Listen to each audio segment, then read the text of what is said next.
आप सभी को मेरा नमस्कार। मैं हर्ष पांडे, असिस्टेंट प्रोफेसर, शासकीय श्यामा प्रसाद मुखर्जी महाविद्यालय सीतापुर, जिला सरगुजा से हूँ।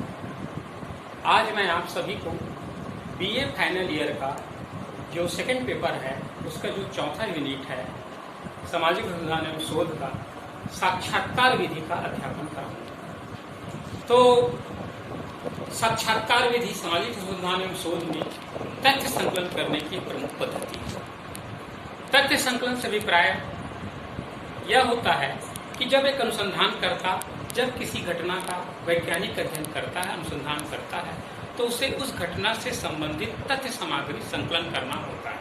और तथ्य सामग्री को संकलन करने के लिए सामान्य रूप से दो विधियां होती हैं, एक अप्रत्यक्ष विधि और दूसरा प्रत्यक्ष विधि। जो अप्रत्यक्ष विधि है उसके अंतर्गत प्रश्नावली और अनुसूची होती है, और प्रत्यक्ष विधि के अंतर्गत अवलोकन और साक्षात्कार। तो आज हमारा जो क्लास है वह साक्षात्कार विधि का है। साक्षात्कार विधि का अभिप्राय सामान्य शब्दों में साक्षात्कार शब्द जो है वो इंटरव्यू शब्द का हिंदी रूपांतरण। इंटरव्यू जो शब्द है वो भी दो शब्दों से बना है, इंटर और व्यू। इंटर का मतलब यहाँ पर आंतरिक है और व्यू का मतलब होता है देखना अथवा दृष्टिकोण। शाब्दिक अर्थ से इंटरव्यू का अभिप्राय या साक्षात्कार का अभिप्राय किसी भी घटनाओं का के संबंध में सूचनादाता के का आंतरिक दृष्टिकोण से अध्ययन करना हो। परंतु समाजशास्त्री दृष्टिकोण से और सामाजिक अनुसंधान एवं विज्ञान के क्षेत्र में साक्षात्कार का मुख्य उद्देश्य साक्षात्कारकर्ता के द्वारा सूचनादाताओं से तथ्य संकलन करना है। आमने सामने के द्वारा मनोवैज्ञानिक संबंधों के माध्यम से सूचनादाता से उसके आंतरिक विषयों को जानकर समझकर वास्तविक सूचनाओं को प्राप्त करना ही साक्षात्कार का मूल अर्थ है। साक्षात्कार विधि न केवल समाजशास्त्र में अपितु सामाजिक विज्ञान के अनेक विषयों जैसे राजनीतिक शास्त्र, मनोविज्ञान, अपराध शास्त्र आदि में भी यह प्रमुख रूप से उपयोग की जाने वाली एक महत्वपूर्ण विधि है। अब साक्षात्कार की परिभाषा। साक्षात्कार विधि की परिभाषा अनेक समाजशास्त्रियों ने अलग अलग ढंग से दिया हुआ है। इसमें सबसे महत्वपूर्ण परिभाषा सीए मेंजर है। सीए मेंजर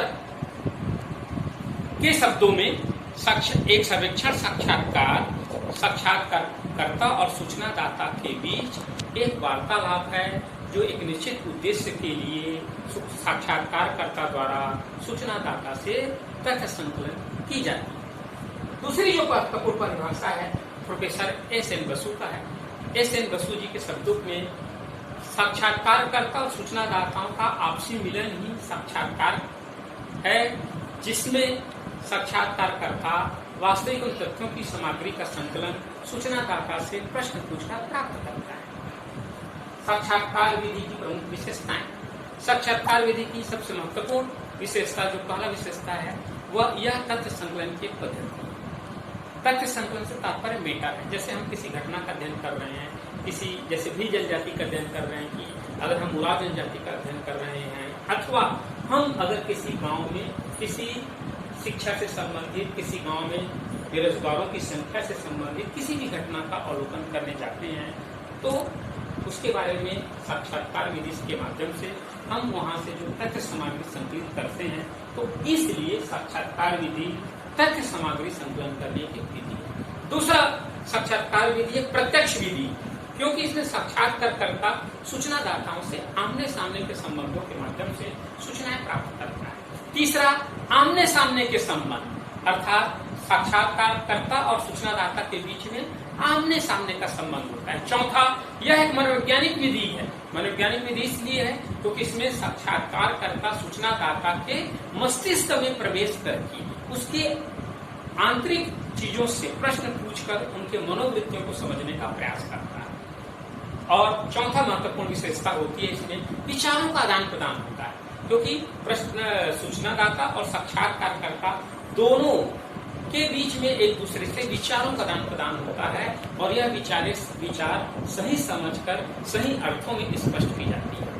पांचवा इसकी महत्वपूर्ण विशेषता है कि यह सभी क्षेत्रों में लागू की जा सकती है, चाहे अध्ययन का कोई भी क्षेत्र हो, और चाहे कोई भी विषय हो, उससे साक्षात्कार विधि के माध्यम से सूचनाएं प्राप्त की जाती है। छठवां इसकी महत्वपूर्ण विशेषता है यह लचीलापन, क्योंकि इसकी खासियत ये होती है पहले से साक्षात्कारकर्ता सूचनादाता के लिए प्रश्न बना के ला सकता है साक्षात्कार अनुसूची के माध्यम से, और तत्कालीन परिस्थितियों में समयानुसार वह नए प्रश्न भी अपने मन से बनाकर पूछ सकता है, सूचनाएं ले सकता है। और इसकी और महत्वपूर्ण विशेषता है कि इस विधि के माध्यम से सूचनाएं एकत्रित की जाती हैं, और उन सूचनाओं के जो एकत्रित होती है वो केवल बाह्य दृष्टि से नहीं होती, अभी तो आंतरिक दृष्टिकोण से भी उसके मनोवृत्तियों विचारों को साक्षात्कारकर्ता सूचनादाता से प्राप्त कर सकता है। अब आते हैं साक्षात्कार विधि के प्रमुख प्रकार। साक्षात्कार विधि के जो प्रकार हैं उसमें कई तरह के प्रकार अलग अलग समाजशास्त्रियों ने इसके अलग अलग प्रकार बताए हैं। अगर हम देखें तो सबसे पहले संख्या के आधार पर साक्षात्कार विधि दो प्रकार का होता है, पहला व्यक्तिगत और दूसरा सामूहिक। व्यक्तिगत साक्षात्कार हम उस साक्षात्कार को कहते हैं जिसमें एक व्यक्ति एक साक्षात्कारकर्ता एक सूचनादाता से तथ्य संकलन करता है, उसे सूचनाएं प्राप्त करता है। सामूहिक साक्षात्कार उस विधि को कहा जाता है जिसमें बहुत सारे साक्षात्कारकर्ता एक व्यक्ति से अलग अलग टॉपिक से अलग अलग विषयों से सूचनाएं प्राप्त करता है। जैसे साधारणतः सिविल सर्विस की परीक्षाओं में होता है कि जब कोई कैंडिडेट इंटरव्यू लेने जाता है तो वहाँ पर विषय के एक्सपर्ट बैठे होते हैं जो कोई करंट इवेंट से, कोई सब्जेक्ट से, कोई प्रदेश लेवल से, कोई अलग अलग टॉपिक से उनसे जो प्रश्न करता है यह उसका भी होता है। फिर अब आते हैं नेक्स्ट को दूसरा जो प्रकार होता है वो आवृत्ति के आधार पर। आवृत्ति से अभिप्राय यहाँ पर है कि साक्षात्कारकर्ता सूचनादाता से कितनी बार साक्षात्कार ले रहा है। यदि वो पहला और अंतिम बार लेता है तो ये साक्षात्कार का पहला विधि हुआ, पहला प्रकार हुआ। और दूसरा यदि वह उससे 2-3 बार कई बार बार अलग अलग टॉपिक से क्वेश्चन पूछता है, ये पुनरावृत्ति हुआ। नेक्स्ट अवधि के आधार पर, अवधि या समय के आधार पर भी साक्षात्कार के दो प्रकार होते हैं, अल्पकालिक और दीर्घकालिक। अल्पकालिक साक्षात्कार उस साक्षात्कार को कहा जाता है कि जब किसी व्यक्ति से कुछ मिनट कुछ समय के लिए साक्षात्कार ली जाती है।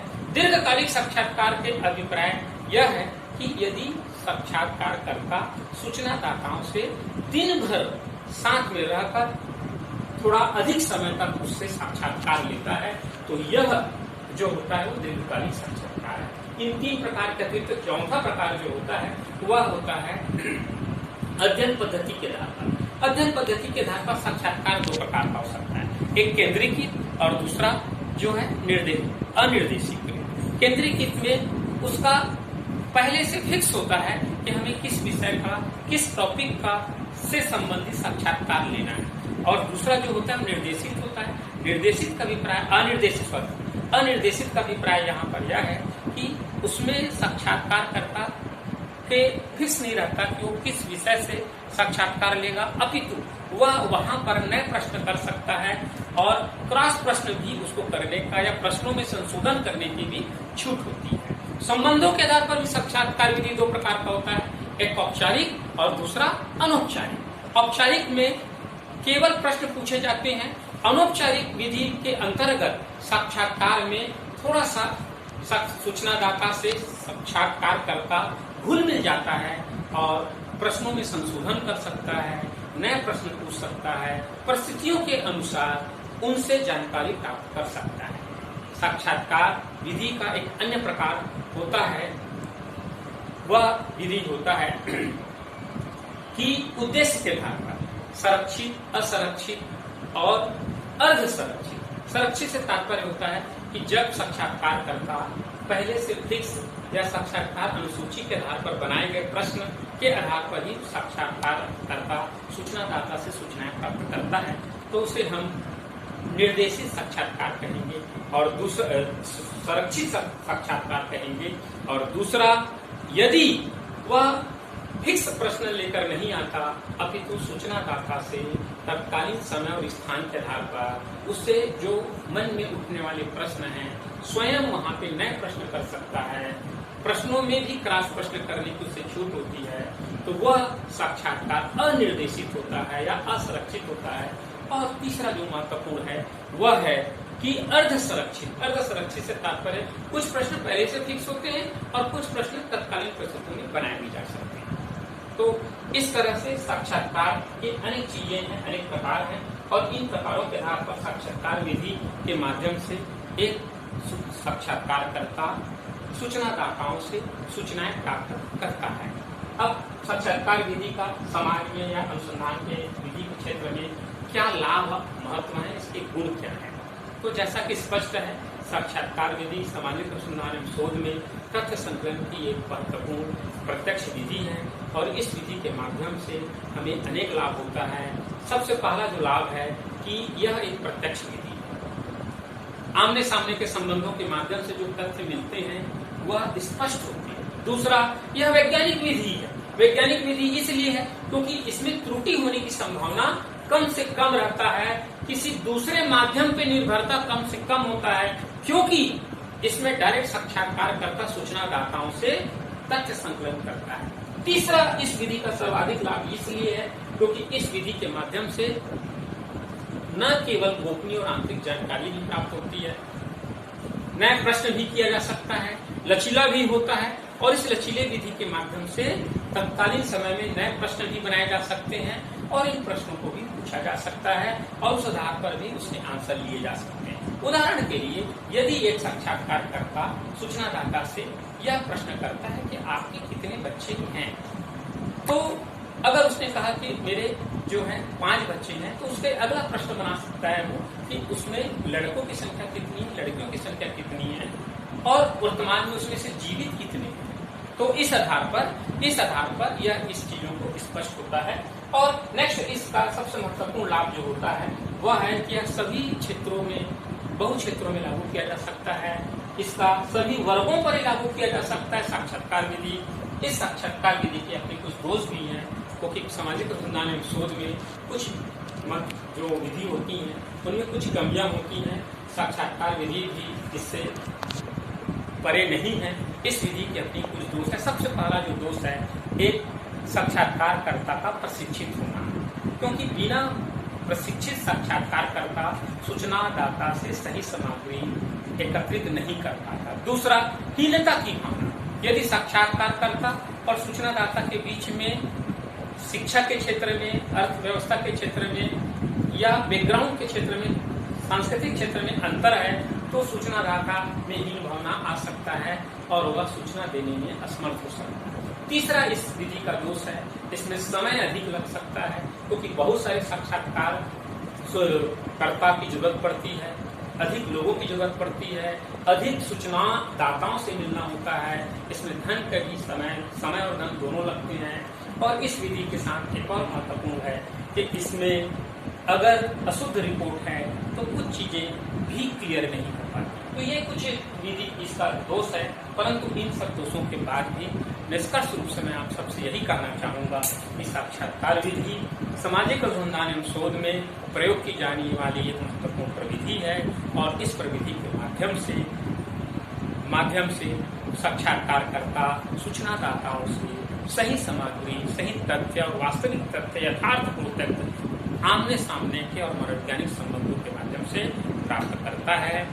इस संबंध में पी.वी. यंग नामक समाजशास्त्री ने लिखा है कि साक्षात्कार विधि सामाजिक अनुसंधान एवं शोध में तथ्य संकलन की एक ऐसी कुंजी है जो विकट से विकट दरवाजे को भी खोलकर वास्तविक सूचनाओं को प्राप्त किया जा सकता है। आप सबने ध्यानपूर्वक सुना, इसके लिए बहुत बहुत आप सभी को धन्यवाद।